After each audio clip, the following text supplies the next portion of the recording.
Welcome to the New Country, New Home programme, where we're telling the story of a refugee and his family.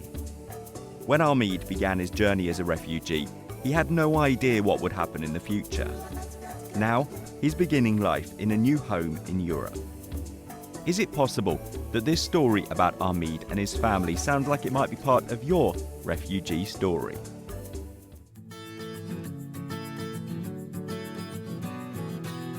It's not very often that someone becomes your enemy in real life. I try to be kind to everyone, so the last time that I had an enemy was when I was a child.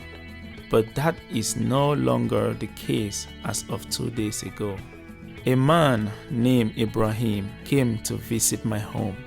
He is an old man and I knew him from home. He was always a powerful leader, and this is still true now in Europe. He is very respected at the mosque.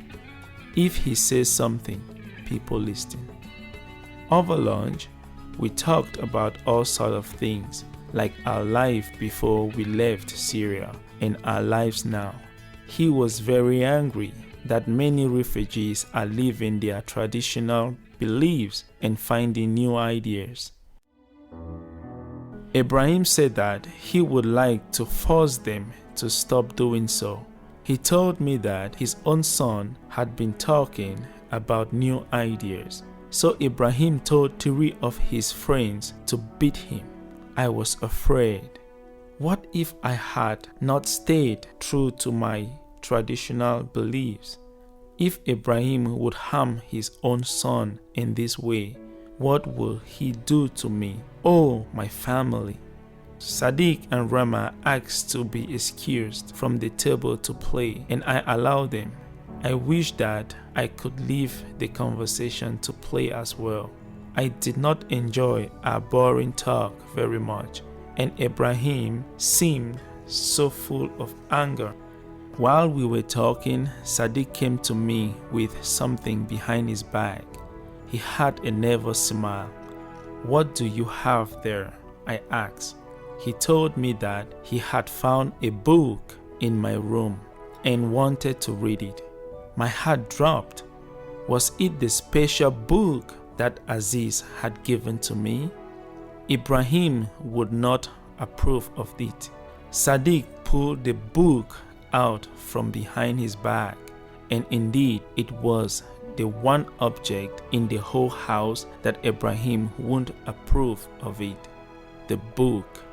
Why do children get their parents in trouble so much? Ibrahim asked what it was. I tried to change the topic, but he reached out and grabbed it from Sadiq. He began flipping through the book. As he did so, he looked more and more angry. "This is a very dangerous book. You should not have it," he shouted at me. I tried to say that I had never even opened it yet, but he would not listen. He put his coat on and was about to leave with the book, probably to burn it. I still do not know why I did this, but I grabbed it from his hand. "You cannot tell me what I can think and what I can read," I told him. Before he stormed out of the house, he curled his lips in anger and whispered, "You will regret this." I did not mind.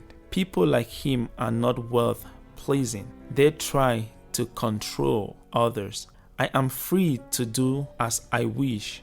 I want to be a good man and to follow God, but I don't want to bow to other men who try to tell me how to act. Before Ibrahim came, I had never opened the book, but now his reaction had the opposite effect on me.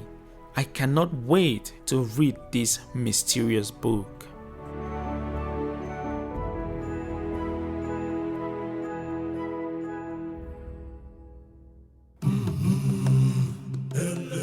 The story of Ahmed and his family is not finished. Tomorrow is another day with new challenges and new opportunities. Hamid does not know what will happen, but God knows. God cares about what happens to Hamid and his family. God also cares about what happens to you during this time as you look for a new home in a new country.